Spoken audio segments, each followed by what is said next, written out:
What can I do for you, sir? I am at your service day and night, sir.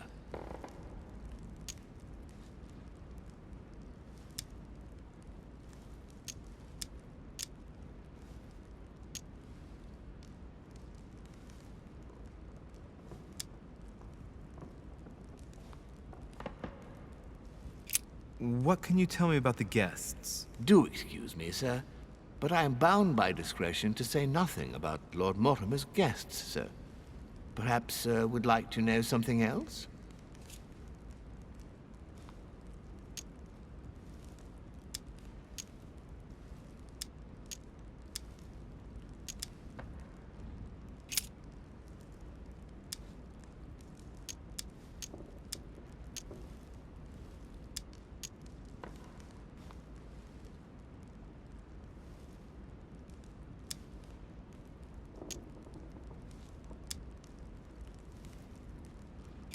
Yes. Can you briefly describe the ground floor, please? Very well, sir. On the ground floor, there are mainly living rooms. Sir finds himself at present in the Grand Hall. From the Grand Hall, Sir can access, on one side, the small salon where the guests like to relax with a good book. From there, Sir can access the conference room, which is closed at present for preparations. That is where Lord Mortimer likes to gather all of his guests for talks. From the other side of the Grand Hall, Sir may access the dining room. That is where Sir's meals will be served. From the dining room, Sir may benefit from an exceptional view overlooking the island. It is also the best way to access the portrait gallery, where a large part of Lord Mortimer's works are exhibited. And in the gallery, Sir will also find access to the garden. But Sir may be reassured the building is accessible on both sides, so that it surrounds the garden in question. So, Sir should not find cause to worry. No one has ever gotten lost. Except for my mother. Has Sir another question?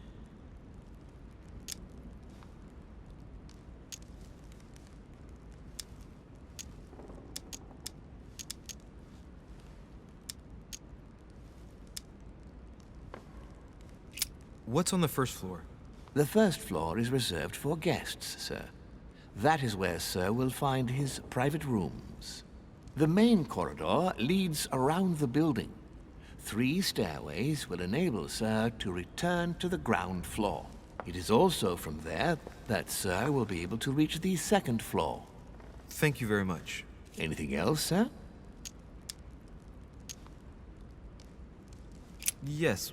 What can I find on the second floor? That floor is strictly reserved for Lord Mortimer, sir. In the west wing on the second floor are his private chambers. In the east wing are the rooms reserved for Lord Mortimer's personal guests. At the moment, these rooms are reserved for Sir Holm, sir. But only authorized guests may access that area. Does Sir have any more questions?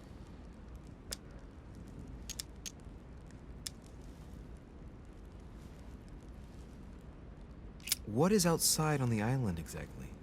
Lord Mortimer has made a point of keeping the main part of the island in its natural state, sir. For security reasons, only the wharves and the gardens are accessible to guests. If Sir would like to walk along the wharves, he has only to follow the pathway used upon his arrival. If he would like to walk in the interior gardens of the manor, I would advise Sir to pass through the portrait gallery. May I help Sir in any other way?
Dear friends, I bid you welcome.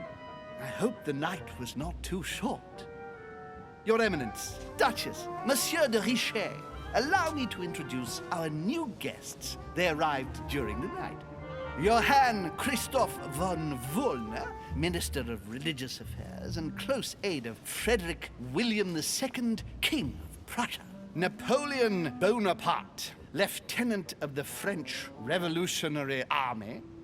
And Jacques Peroux, French Revolutionary Tribunal Judge. Unfortunately, my friends, Lord Mortimer will not be joining us this morning, but he should be with us later. So, let us begin. What is Mortimer playing at? He tells me to come urgently and he sends no one to meet me? Please feel at home. You must be joking. Thank you again for the wine, Your Eminence. It is served every day. I am delighted to hear it. Volner and Piaggi seem to be getting along well. My dear Johann, how are you? Glad to make landfall at last. And yourself. Very well. And your husband? He's poorly. The French Revolution gives him terrible headaches. Oh, I understand. I shall feel better too, as soon as the situation is settled. If by chance the French crisis is emulated in Berlin, there will always be a refuge for you in London, my dear. Your offer does you honor, Emily. But London is much closer to Paris than Berlin. Beware. The French are capable of sailing up the Thames straight to the Houses of Parliament. Oh, my friend, I am shaking in my clogs. An extremely likely proposition.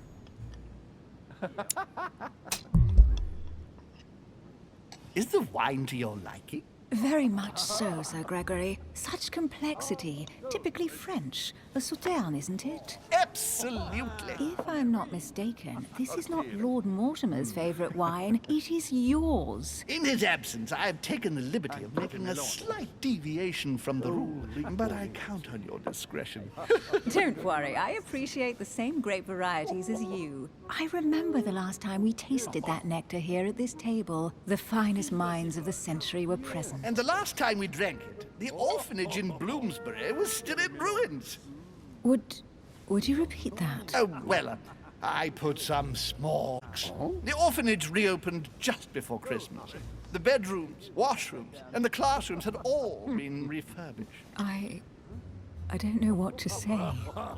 You have given the girls a wonderful Christmas gift. Thank you. I made a promise. Now it is done.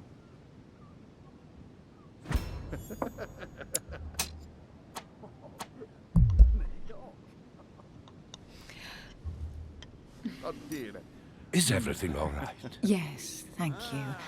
I had a moment of absence, but here I am again. Anche se melones. You don't say.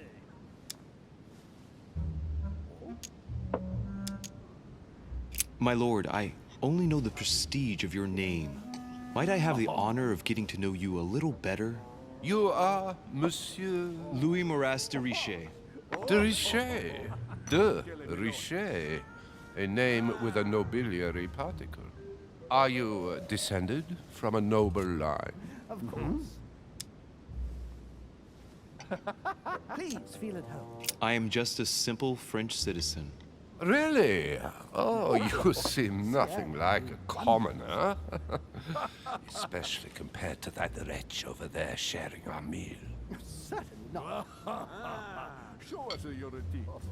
Who does not Have know you any about it? information on this Napoleon? And right he was too. What do you think, madam? What is this Bonaparte doing here? The presence of a soldier is never a good sign. It can only mean there's going to be further war. To answer your question, I only know that his family were in favor of the revolution, and that it almost cost them their lives. Thank you, that's helpful. Certainly not. Monsieur de Richet? It would seem we have common interests. Yes, I Could heard we from speak in private, please?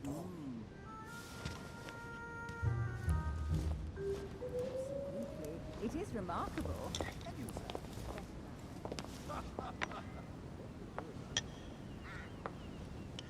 Lord Mortimer and the Golden Order, through your mother, have concluded a financial agreement. Stay composed, Louis.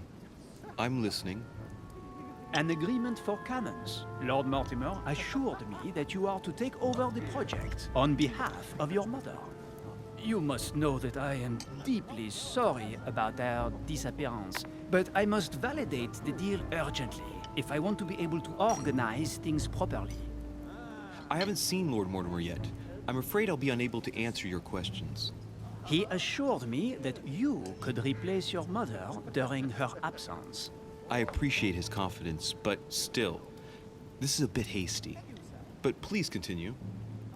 Of course, but I need to know if I can count you among my allies. Well, of course. And for that, I have a... The agreement stipulates an aid of 50,000 louis d'or for 200 cannon.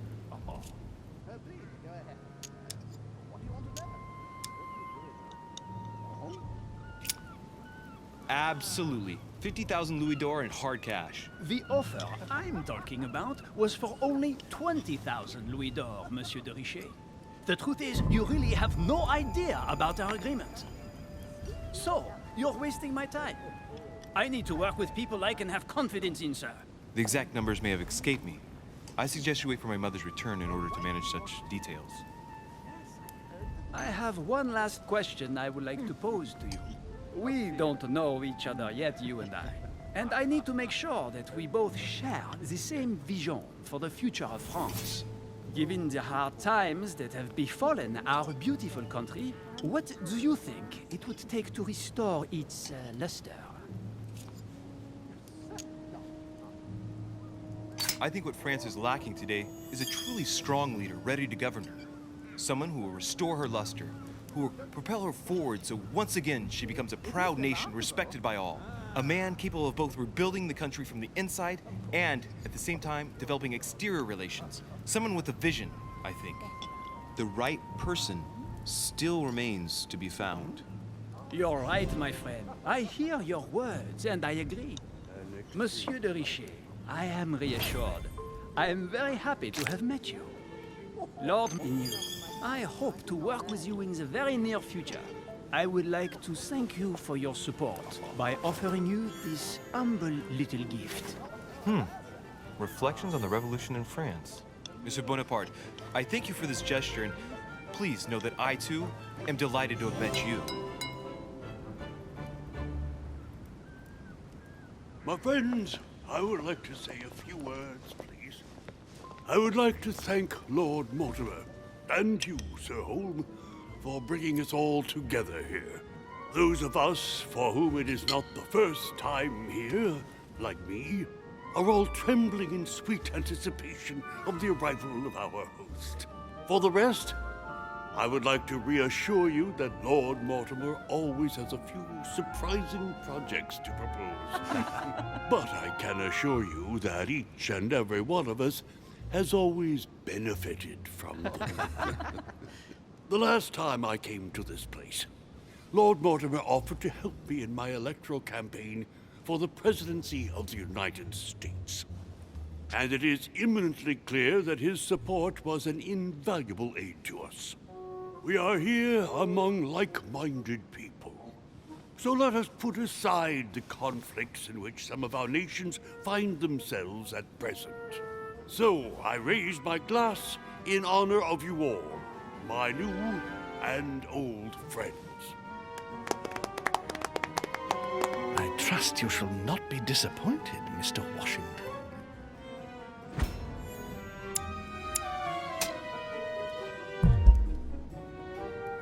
Right, we shall meet again tomorrow. All the guests will be present, as well as Lord Mortimer, I hope. Until then, I trust you will find plenty to keep you amused.